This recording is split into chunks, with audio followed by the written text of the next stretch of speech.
हमको विधायक नहीं बनना था, अब काउंटर कीजिए। सुनील महतो मारा काउंटर करना था, शक्ति महतो मारा काउंटर करना था, सुरेश महतो को जिंदा मारा गया था, दोनों आंख निकाल दिया गया था, दोनों आंख, शरीर में जान है, सड़न में आंख निकाल दिया था। काउंटर करना था आपको। अगर आप काउंटर करते हम पीएचडी की पढ़ाई करते, हम नहीं नेता बनते। नौकरी बेचेंगे यूपी वालों को, नौकरी बेचेंगे बिहार वालों को, नौकरी बेचेंगे बंगाल वालों को। लेकिन हमको मालूम है कि झारखंड में आप सीधी उंगली से घी नहीं निकलेगा। इतना झारखंड को लूटने में यहाँ के मिनिस्टर, यहाँ के ब्यूरोक्रेट्स का बराबर हाथ है। क्या कि मंत्री लोग मालूम है, सब पोड़ पत्थर वाला लोग मंत्री बनता है, कहीं को पढ़ा लिखा है। अभी गारो का मंत्री है, पता कीजिएगा। और उसका छोड़िए, आपका पढ़ना क्या बोला था मालूम है कि नहीं, कि हम एक बार 10वीं की परीक्षा दे रहे थे, एक एसडीएम ने हमको पकड़ लिया। आज वो एसडीएम मेरा पीए है और हम मंत्री बन गए। 5 को या 6 को मिनिस्टर ऐसे हैं जो 5वीं तक पढ़े। क्या उम्मीद करेंगे आप इनसे? आज मुख्यमंत्री की बात कीजिए। चलिए, हम मुख्यमंत्री को 3.5 करोड़ जनसंख्या की छोड़ते हुए संथाल समाज से आते हैं, और संथाल परगना बड़ा प्रसिद्ध है संथालों के लिए। आज वहां बांग्लादेश से लोग आ रहे हैं, वहां एसपीटी की जमीन है, वो कैसे खरीदना तो इलीगल, चूंकि वो विदेश के लोग हैं। अरे आप अपने समाज का भला नहीं कर पा रहे हैं, एसपीटी की जमीनों को धड़ल्ले से खरीद रहे हैं। आज बड़ी उम्मीद के साथ सरकार बनाई गई थी कि झारखंड मुक्ति मोर्चा यानी विनोद बाबू की पार्टी, निर्मल महतो की पार्टी, शिबू सोरेन की पार्टी, लेकिन हेमंत सोरेन ने बाहरियों के हाथों में केवल बेचने का काम किया। और आज नया नहीं है। आप अगर जेएमएम का कोई बड़ा लीडर मिले तो एक लाइन पूछेगा, हु इज केडी सिंह। अगर जेएमएम का कोई फुटानी मारने वाला लीडर मिले तो उससे पूछेगा, who is KD Singh. Delhi में एक दिन मिलते हैं केडी सिंह से, और अगला दिन उनको राज्यसभा का साक्षात भेजते हैं, करोड़ों का डील करते हैं। पूछेगा जेएमएम के बड़े नेताओं से, केडी सिंह कौन, इतने बताइएगा। केडी सिंह ने भूल गया क्या? अरे निर्मल दा की भाऊ, सुधीर महतो की अर्धांगिनी सविता महतो, राज्यसभा का टिकट उनका काट के केडी सिंह को दिया गया था। आप इतिहास नहीं जानते हैं? 3 दिन था सुधीर महतो का, 10 कलम का समय था। एक विधवा महिला रोते हुए जाती है, और किसको देता है राज्यसभा का सांसद? केडी सिंह। पता कर लीजिएगा इतिहास को, कौन है केडी सिंह। क्या कभी जिला अध्यक्ष थे जेएमएम में? झारखंड अलग राज्य करने के लिए थे? अरे केडी सिंह एक बिजनेसमैन था, उसको राज्यसभा इसलिए बनना था कि कहीं कहीं उसको आसपास का राज्य में अपना बिजनेस को स्थापित करना था। करोड़ों में डील हुआ था। पूछेगा जेएमएम के नेताओं से, हु इज केडी सिंह, इतने पूछेगा कि जवाब दीजिए केडी सिंह कौन है। जब जब मौका मिला है, इन्होंने केवल भावनाओं में इस राज्य के साथ सौदा किया। एक उम्मीद थी कि भाई बीजेपी पूंजीवादियों की पार्टी है, बीजेपी अंबानी अडानी की पार्टी है, उसके साथ में आंसू खड़ी है, उसको हटा के जेएमएम को सौंपते हैं सत्ता।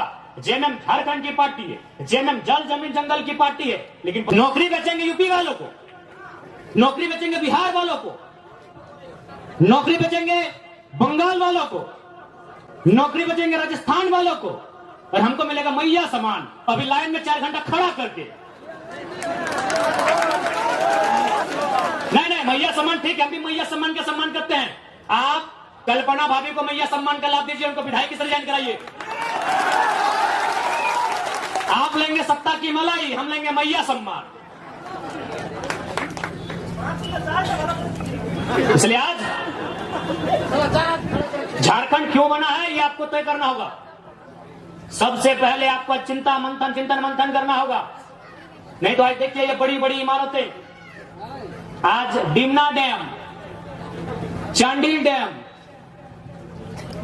गेतलसूट डैम, हजारीबाग में कोणार्क डैम, बोकारो में तेनुघाट डैम, धनबाद में पंचेत और मैथैन डैम, एक एक गो डैम में 100 गांव उजड़ा है। और जाके वही डैम में देखिए, जो अधिकारी आए हैं यूपी के, बिहार के, बंगाल के, गांव आपका उजड़ेगा। अधिकारी आएंगे बंगाल के, तकलीफ होगा कि नहीं? और लोग बोलेंगे बाहरी बिक्री करता है। कौन सा बाहरी बिक्री यार? और हम खुले मंचों में कहते हैं कि गांव हमारा गया, प्रदूषण हमने झेला, और 17,000 करोड़ का ठेका लेगा यूपी का एलबी सिंह। कोयला का बहुत बड़ा माफिया है। हम खोले मंच में कहते हैं। इतना कमजोर सिस्टम बना दिया इन्होंने।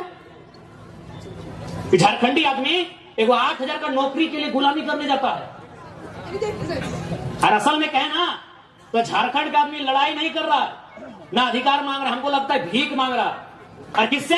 वह यूपी बिहार के ठेकेदारों से। आप चले जाइए सरकारी नौकरी के अलावा आप जहां भी काम करते हैं, वहां का बड़ा ठेकेदार या बड़ा पदाधिकारी आपके राज्य का नहीं है। आज भी हम गिड़गिड़ाते हैं, भीख मांगते हैं। दुर्भाग्य हमारा कि निर्मल का शहादत होता है, बिरसा भगवान खून की उल्टी करते हैं। संसद सुनील महतो को एक और नहीं 12 को गोली मारा जाता है। यही गालूडी बगल में है, 12 गोली। अभी कहां? सीधे कलेजे में, हाथ में मैंने, जांग में भी नहीं, सीधे कलेजे में 12 गोली मारा जाता है। और आज भी अगर हम लोग ठेकेदारी के काम में गुलामी करेंगे यूपी बिहार बंगाल साइड ठेकेदारों का, ये शर्म है।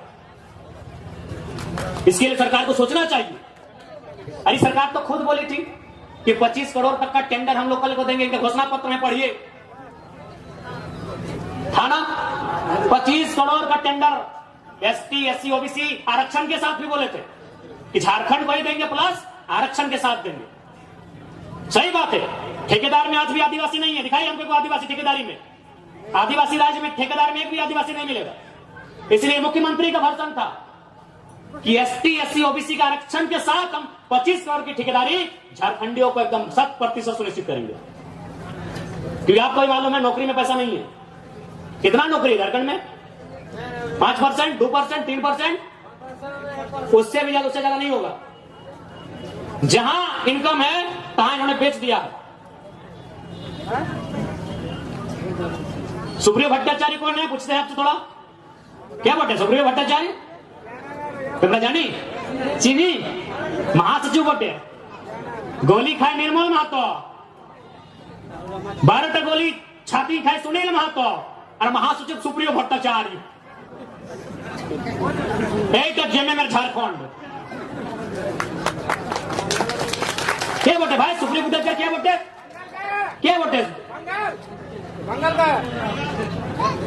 वादर की योगदान झारखंड आंदोलन की योगदान अच्छे नहीं। ठीक है, भारतीय जनता पार्टी को तो हम भारी जनता पार्टी बोलते हैं। अरे वो तो हमारा है ही नहीं, वो तो कैपिटलिज्म का पार्टी है, वो कॉर्पोरेट घराना का पार्टी है। लेकिन आप तो जल जमीन जंगल की बात करते थे।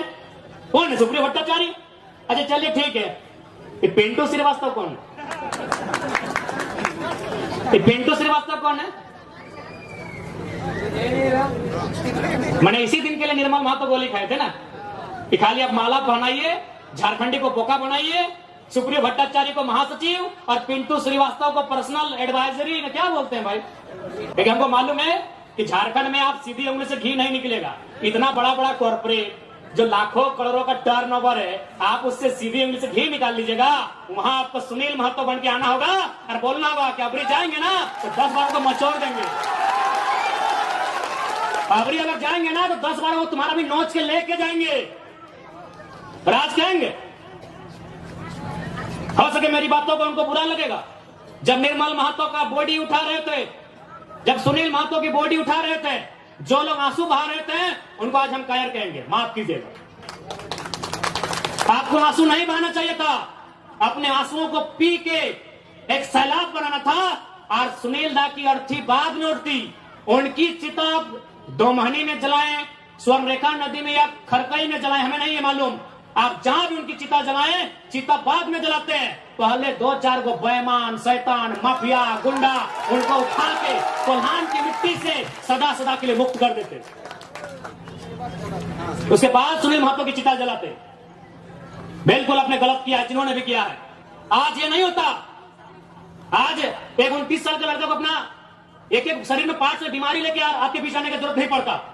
क्यों हम इतना विषाक्त हुए? हम भी तो आपके बेटे हैं, आपके भाई हैं, क्यों हम इतना विषैला हुए? आपने गलती किया है, आप रोने लगे, आप चिल्लाने लगे कि सुनील को मार दिया। आपको भी मार नहीं, पटक पटक के मारना था, पटक पटक के मारना था आपको। बिल्कुल आपने गलत काम किया, एकदम नहीं। सुनील दा की अर्थी बाद में जलाते आप, जिन्होंने हम पर शासन किया है, जिन्होंने हमें सताया है, जिन्होंने हमें लूटा है, आपको उनका हिसाब लेना था। जो होता साला देखते